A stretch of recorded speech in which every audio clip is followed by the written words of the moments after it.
Here they play off red tees. There they have to play off some seriously back tees. So I think most of our tournaments we will try to make them play off amateur teams.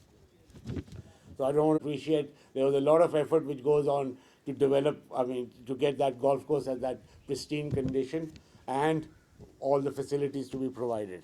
So again, Hassan Nawab from the Karachi Golf Club. You.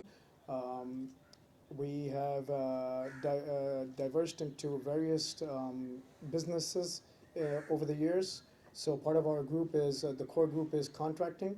About 2.5 years ago, we got into real estate development, and we were the first pioneers in ready mix concrete, which was a JV with Lucky Cement. So that's Lucky Paragon Ready Mix.